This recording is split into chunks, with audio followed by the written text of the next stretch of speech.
সম্মানিত ভিউয়ার্স, আমি টিপু হালদার আমার আইটি বাড়ি চ্যানেলে আপনাদের নতুন একটি ভিডিওতে স্বাগত জানাচ্ছি।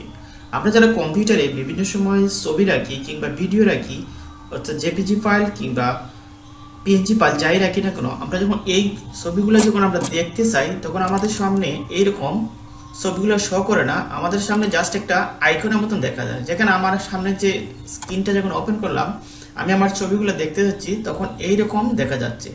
অর্থাৎ আমরা এই ছবিগুলো কি আছে, আমরা এটাকে যদি সাইজ বড় করে নেই তবুও আমরা এটা দেখতে পারি না। দেখেন আমি সাইজ বড় করে নিলাম তবুও দেখতে পাই না।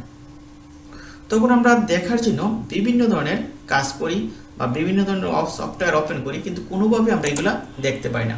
জাস্ট আমরা এটা বুঝতে পারছি জেপিজি ফাইল, আর এটা বুঝতে পারতেছি আমাদের ভিডিও ফাইল, কিন্তু এই যে ভিডিও ফাইলগুলা এইগুলা আমরা কোনো কিছু ওপেন করতে পারতেছি না। অর্থাৎ ওপেন করলে পরে দেখতে পারি, কিন্তু এখন এই ছবিটা কিসের ছবি বা কি ছবি তা আমরা দেখতে পারছি না। তাহলে এই ছবিগুলো আমরা কিভাবে দেখব, তাই নিয়ে আজকে আমার এই ভিডিওটি।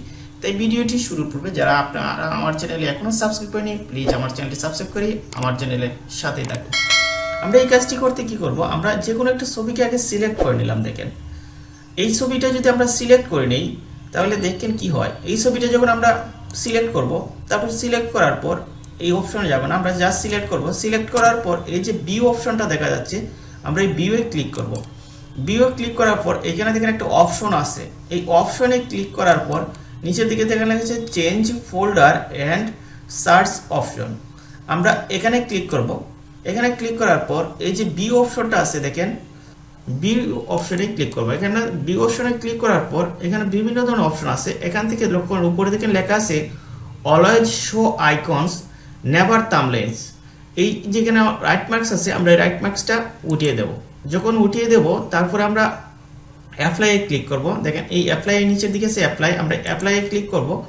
তারপর আমরা ওকেতে ক্লিক করব। দেখেন এখন ছবিগুলো দেখা যাচ্ছে। অর্থাৎ এখন কোনটা ভিডিও, কোনটা অডিও এবং কোনটাতে কি ছবি আছে সেটাই দেখা যাচ্ছে। অর্থাৎ এভাবে যদি আমরা এই কাজটা করি তাহলে আমরা দেখতে পারবো। এখন আমাদের যতগুলো ছবি হাইড হয়ে থাকবে তা আমরা সব শো করতে পারবো। অর্থাৎ এভাবে আমরা একটি হাইড হওয়া ইমেজ বা জেপিজি বা ভিডিও ফাইলের থাম্বনেইল আমরা শো করাতে পারবো। তাহলে প্রিয় ভিউয়ার্স, আজকে ভিডিওটি এখানেই। ভিডিওটি ভালো লাগলে অবশ্যই লাইক দিবেন, শেয়ার করবেন আর আমার চ্যানেলের সাথেই থাকবেন। দেখা হবে নেক্সট ভিডিওতে।